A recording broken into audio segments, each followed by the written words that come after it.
Hey everyone, Dave Dubeau here with another episode of the Property Profits Real Estate Podcast. We got a guest coming back for a second round, our good friend Agostino Pintus. How are you doing today, my friend? Man, I'm charged up. I'm awesome. How are you doing, my friend? I'm doing very, very well. So Agostino is kind of a world traveler, world resider. He's lived in Canada for a long time, now resides in lovely Ohio. And that's where he focuses his investing. He's a multifamily investor. He's also getting into development deals. He's got a very interesting, very exciting development project on the go. And we're going to touch today a little on triple net leases, because we've all heard of that, but not everybody understands exactly what that means. So, Agostino, tell us a little bit about transitioning from buying multifamily properties into getting into development deals. Absolutely. Well, I think for many of your listeners, that they're probably doing single family, multifamily, and the same thing I did, right? And the same thing I'm still doing. I'm still doing those deals today. I'll tell you though, that one thing that I realized is that it's a great starting point. And I think that for many of the people that might follow on Facebook, might listen to another podcast, they're doing it in a big way and they're very, very successful. And I'm not mad at doing syndications or multifamily at any stretch. I still love that business. But that is just the beginning. There is so much more aside from doing multifamily syndications. And another big aspect, and I consider this like the next level stuff. Some next level stuff is doing development. So in our case, it's trying to find buildings that need a lot of help. And maybe it's a historical redevelopment. Maybe there's something on that element there. And we take it and we do a conversion from office, for instance, to multifamily. That's one of the deals that we're doing right now in downtown Cleveland that we're going to be kicking off here soon. It's just that. Now, what you're going to find with these development type projects is that they are far more lucrative, a little more risky. I'm not going to lie. I mean, it's not like a slam dunk, so to speak, with a multifamily deal that's properly underwritten and performing. But with development, it's a different level of risk. But with the right team, with the right people at your side, you can mitigate that risk, right? And when I say team, it's not just you and your partner, but it's also the people that are putting the deal together, your financing, your contractors, maybe you have a developer assistant that really knows the ins and outs of locating the deals, working with the sellers, but then also post-acquisition, getting the marketing out there so you can share with the world how you've done with the asset and what you've done and get it leased up. It's a whole different setup. It's a whole different thing, but to me, far more exciting. I love that stuff. So just for a quick sec here, Agostino. So what would be the difference between a development deal and a redevelopment deal? And because it almost sounds to me, and I could be completely mistaken, I often am, it almost sounds like what you're doing, taking an office building and transforming it into an apartment building. You've already got the structure existing. You're not probably tearing the whole thing down. You're just kind of redeveloping it. So yes, on what that is. Yeah, exactly. And that's exactly what it is. We're taking this asset and we're redeveloping it and repositioning it into multifamily. So, for instance, the Rockefeller Building in downtown Cleveland. Now, Dave, this was John D. Rockefeller's hangout. This is where he worked every single day. This is where he built his empire, is at this property. That's amazing. And so when was it first built? It was built it was completed in 1904. So it's over 100 years old. And how many stories is it? It is 17 stories. So back in 1904, that was a skyscraper by any stretch of the imagination, right? Exactly. It was a skyscraper. And I'll tell you what, on the very top floor, right, instead of having offices overlooking the city, there are 37 safes, 37 walk-in safes. These rooms are enormous, right? I imagine this is where Rockefeller kept all of his money. I'm not really sure.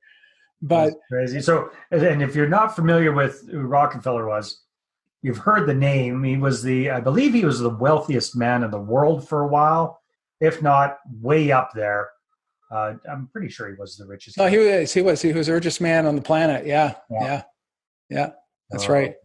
That's right. And so that's the one you're working on. All right. So you got a building that's 115, 116 years old, 17 stories. Since John D moved out, God knows how many years ago, 50, 60 years ago, probably at least. Well, you could say that. It's probably more than that. Yeah. I mean, he after he spent some time in Ohio and then eventually moved to New York, and where, of course, you have the Rockefeller Center down there in New York City. But for the longest time, this was his home. I mean, this building has a very, very rich history where it fell out of the Rockefeller family. It was sold off, and eventually the Rockefellers got upset with the owners at that time. They bought the building back. they put their name back on there and put it into the deed that the building cannot have its name changed.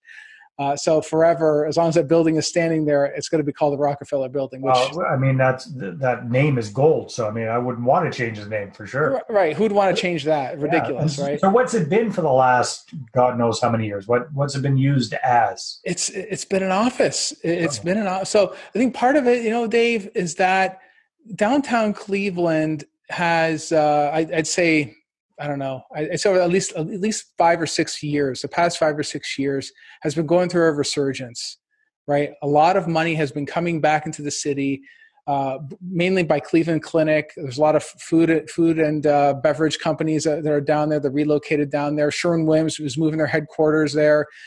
So all this money is coming into the city, and there's a big revitalization that's taking place. But prior to that, I mean, there's nothing going on down there, like nothing. It was terrible. You wouldn't want to be down there. And so the current owners, they bought this property a very long time ago, 50, 60 years ago. They've owned this property. And they just sat on it. It's leased out it's leased out primarily as office, but it's only 50% occupied, So, but it's, if you can imagine what a rich history that this place has, it's just, it's amazing, just amazing property. Yeah. So I know it's kind of early on, but what is your vision for this property? Because I've got an image in my head of a 17-story, 100-some-year-old office building. What are you going to be transforming that into? I would imagine that you're going to keep the exterior fairly classic, but you're going to be completely revamping the inside. What does that look like in your mind's eye? Yeah, sure. Well, the exterior has to remain the same, and I'll tell you why. We're getting some federal tax credits. We're also getting we're getting what's called a PACE loan. We're getting other loans from the state to help offset the costs of the build out. And whenever you do that, whenever you get these historical tax credits and things of that nature, you have to maintain the historical integrity of the building, right? Even down to the windows. You can't just up and change the windows. And if you do change the windows, it has to match in terms of the color scheme and everything else like that. That was there previously. Right. So for the most part, the exterior, it's going to be cleaned up. It's going to look really, really nice. It'll look like it was the day it was built, basically. As far as exterior is concerned, the interior is where the big changes are going to take place, where we're going to have the lowest level is going to be primarily the first floor is going to be restaurants, food, that kind of thing. Then we're going to have the next 3 floors are going to be office. And then the remainder is going to be 430 plus apartments. That's how big this place is. This place is over 300,000 square feet. How much is it? Over 300,000 square feet. Wow. So, okay, it's not 17 stories, but it sounds like it's pretty, it occupies a fair size footprint. Exactly. Yeah. It's shaped like a giant E, right? So it lends very, very well to that makeup of units, basically 1s, 2s, and some studios. Now, the reason why we set it up this way is because literally across the street, Sherwin-Williams is moving their headquarters like right across the street from the asset. It's currently a parking lot. They've already bought the parking lot. They're converting it to a giant a giant headquarters. Basically, they're gonna have 6,000 people in this headquarters. Wow, that's great. Yeah. Now speaking of parking lots, this building was built when it was still horse and buggies, for crying out loud. So, yeah. what is parking going to look like in this? What are the options for parking? Well, I'll tell you what. There's actually 2 surface lots that come with the asset. Okay, nice. And then there's also a garage on the property as well. Now the garage, it's also on the historical registry, right? The National Historical Registry. The garage itself is it's very, very old. It's not really safe. It's quite small by today's standards, but it's still a structure and it's still there. It's on the historical registry, as I said. So you can't just go ahead and tear something down when it's on the historical registry, right? So we're going to have to take some special precautions as to how we're going to handle that. We're not entirely sure how we're going to handle it just yet, but something is going to get done with it just because it's not really safe. And we have to just figure out what to do with it, but you're absolutely right. I mean, when you look at this garage, back when it was built, I mean, it was a big garage. By today's standards, it's tiny. So, but fortunately, what we're going to have we're going to have 2 big lots as part of the asset, and it's going to drive some really good income for the property as a whole. So it's just going to be remarkable. It's going to be remarkable. So that's exciting stuff, Agostino. Yeah. So the bottom floors are going to be kind of retail, restaurant, that kind of thing, or the bottom level. Next 3 levels are going to be office areas as well. And then the rest of it's going to be all did you say 400, over 400 apartments? Over 400 apartments. Yeah. Wow.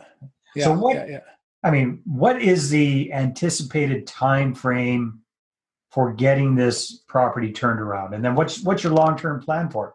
Yeah, it's going to be a 24-month build. I mean, it's going to take a little bit to do it, but fortunately, the contractors that we partnered with, they do this kind of stuff. They specialize in historical restorations and build outs. So for them, it's old hat. They're going to get it done. That part I'm not worried about. That's the last thing I'm worried about. But long term, I would love to hand this off to my son at some point. I don't know if it's feasible, but it'd be nice to do that. But for me, this is like a trophy asset, and I think for many of your listeners out there that maybe they have 1,000 units, 2,000 units, or even more. It's at that point that usually some of these people start thinking, I want to take down an elephant. I want to go after something really, really big, And I've been very, very fortunate that this deal, I was able to line it up. Very, very pleased with how it's going so far, and I can't wait to really kick off the actual development side of things. It's going to be amazing stuff. Oh. But you know what though, Dave? I'll tell you. I think to me, it becomes the natural progression is you do some of this, some of the multifamily stuff. And then you start wanting to build your own. I found that for many of the more successful guys out there, that's what they're doing. I mean, there's exceptions like Grant Cardone, for instance. He doesn't do any of that stuff. He only buys A-class assets. He's playing a very different game.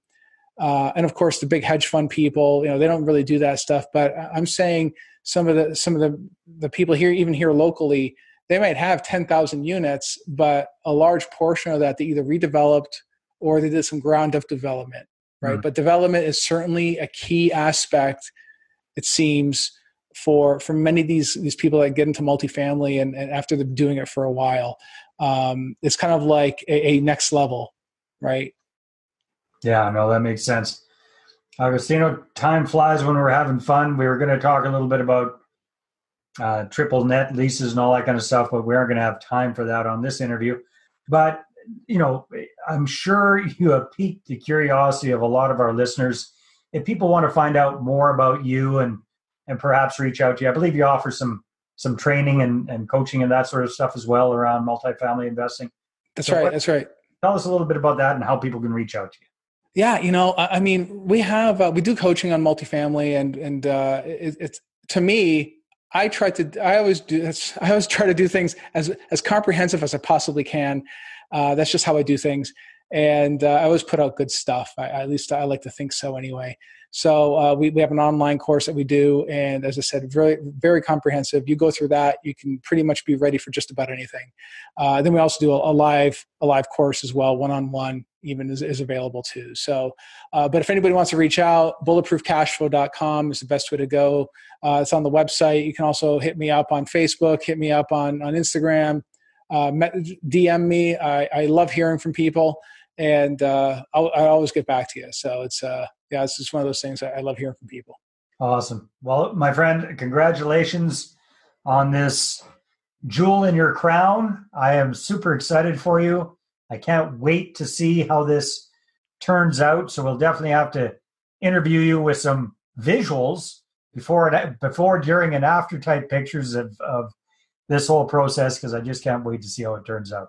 Man, I can't wait to see it either. That's exciting stuff. Awesome. Well, thank you very much. I always appreciate it. All right. Thank you. All the best with your ventures. Awesome. Thank you. Thank you.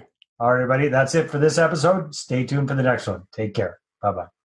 Well, hey there. Thanks for tuning into the Property Profits Podcast. If you like this episode, that's great. Please go ahead and subscribe on iTunes. Give us a good review. That'd be awesome. I appreciate that. And if you're looking to attract investors and raise capital for your deals, then I'm going to invite you to get a complimentary copy of my newest book, right back there. There it is. The Money Partner Formula. You can get a PDF version at investorattractionbook.com. Again, investorattractionbook.com. Take care.